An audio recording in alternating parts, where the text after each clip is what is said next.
எல்லாருக்கும் வணக்கம். இன்னைக்கு இந்த வீடியோல எதை பத்தி பேச போறோம்னு கேட்டீங்கன்னா, அதிமுகவின் சார்பாக தேர்தல் வாக்குறுதிகள் சீமான் அண்ணா வெளியிட்டிருக்காங்க. அந்த ஃபர்ஸ்ட் வாக்குறுதிகள் சொல்லியிருக்காங்கன்னு பாத்தீங்கன்னா, அரசாங்க வேலை ஆடு மேய்ப்பதும் மாடு மேய்ப்பதும் அரசாங்க வேலையாக்கப்படுங்கிற ஒரு வாக்குறுதி. 5 தலைநகரங்கள் தமிழ்நாட்டில் உருவாக்கப்படுங்கிற ஒரு வாக்குறுதி. மூன்றாவதாக மது விலக்கு, அதாவது சாராய கடைகள் எல்லாம் மதுவை முழுவதுமாக தமிழ்நாட்டில் இருந்து அகற்றிடணும் அப்படிங்கிற ஒரு உறுதிமொழி. அதுக்கப்புறம் இப்ப நம்ம டாக்ஸ் இருக்கு இல்லையா, வரி செலுத்துறோம் இல்லையா, ஒரு பொருள் வாங்குறப்ப அந்த வரி இருக்குல்ல, அது எப்படி பகிர்ந்தளிக்கப்படுது, மத்திய அரசுக்கு 50%, மாநில அரசுக்கு 50% பகிர்ந்தளிக்கப்படுகிறது.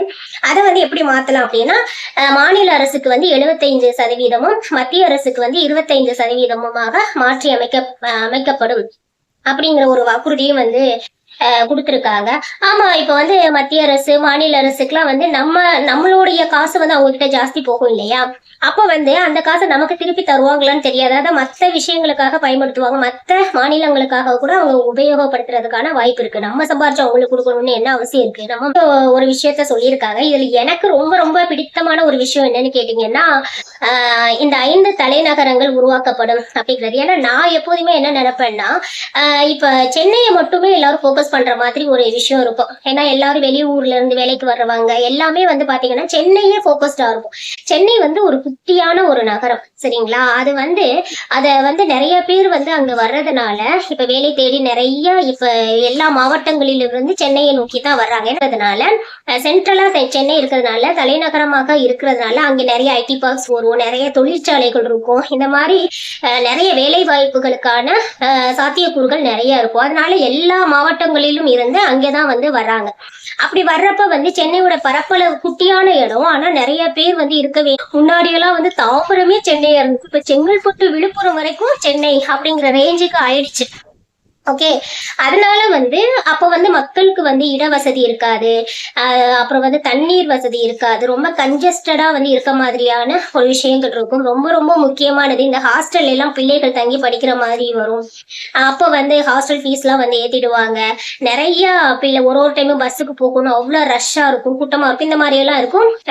அப்ப நானுமே நினைப்பேன், எப்ப பார்த்தாலும் இந்த ஊரை தவிர வேற எந்த ஊர்லயுமே இவங்க எல்லாம் வேற ஐடி பார்க் கட்ட மாட்டாங்களா, எங்கேயுமே வேற வேலை வாய்ப்புகள் இது பண்ண மாட்டாங்க. எனக்கு எப்போதுமே கடுப்பாகும். ஆனா சீமான் அண்ணாக்கு ரொம்ப நன்றி சொல்றேன், இந்த மாதிரி ஒரு ஆப்ஷன் கொடுத்ததுக்காக. இப்ப இந்த மாதிரி ஒரு ஆப்ஷன் கொடுத்ததுனால என்ன ஆகும்னு கேக்குறீங்கன்னா, இப்ப நிறைய கிராமப்புறங்கள்ல இருப்பாங்க இல்லையா, அந்த ஊர்ல எல்லாம் நிறைய பேர் பெண் பிள்ளைகளை வேலைக்கு அனுப்ப மாட்டாங்க.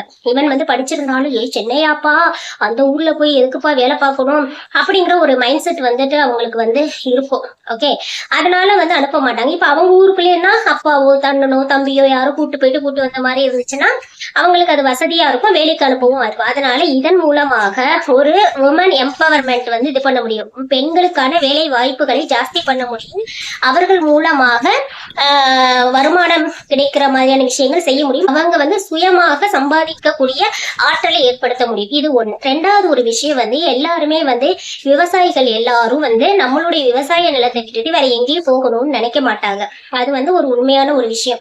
அப்படி இருக்கப்ப இப்ப நீங்க சொல்றீங்க இல்லையா, ஆடு மாடு வச்சுக்கிட்டு வேலைக்கு இப்ப மெட்ராஸ் ஆடு மாடு எப்படி மேய்க்க முடியும்? இதே அந்த ஊருக்குள்ளே, அதாவது இப்ப திருச்சி இருக்குன்னா திருச்சியை சார்ந்து உள்ள மாவட்டங்கள்லாம் இருக்கும் இல்லையா, அட்லீஸ்ட் ஒரு 2 மணி நேரம் 3 மணி அப்படின்னா கூட போயிட்டு வர டிராவல் தான். இப்ப சென்னைக்கெல்லாம் இங்க இருந்து ஆவடி போறதுக்கே 2 மணி நேரம் அப்படி ஆயிடுது இல்லையா. அப்ப அவங்க வீட்டுல விவசாயத்தையும் கவனிச்சுக்க முடியும், அதே மாதிரி வேலைகளையும் கவனிச்சுக்க முடியும். அப்ப ரெண்டுமே பேலன்ஸ் ஆயிடுது இல்லையா. அதனால நம்ம விவசாயத்துல ஈடுபடுறதுக்கான வாய்ப்புகள் நிறைய இருக்கும்.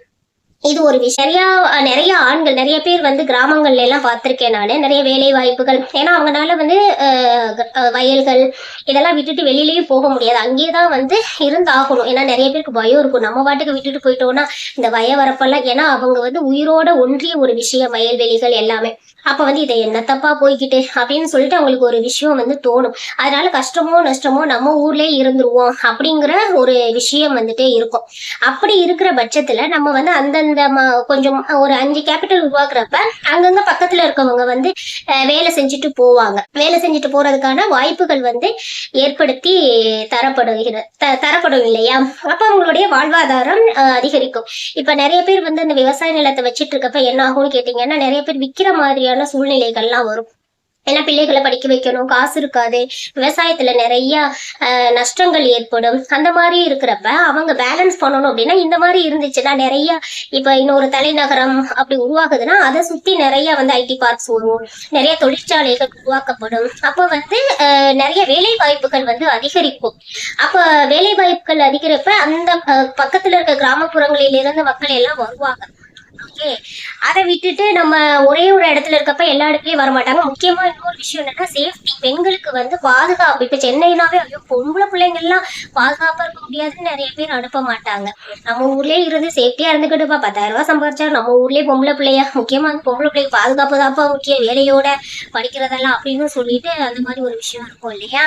சோ அந்த ஒரு விஷயமும் இருக்கு. அதனால வந்து இது ஒரு நல்ல ஒரு முன்னெடுப்பு தான்.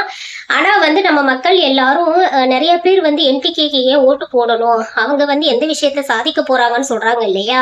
இப்ப இந்த தேர்தல் அறிக்கை இந்த விஷயமே வந்து மிகப்பெரிய ஒரு இதுன்னு தாங்க சொல்லுவேன். இது வந்து சாத்தியம் இல்லையா நிறைய பேர் யூடியூப் சேனல்ல சொல்லிட்டு இருக்காங்க. நிச்சயமா இது சாத்தியம்தான்.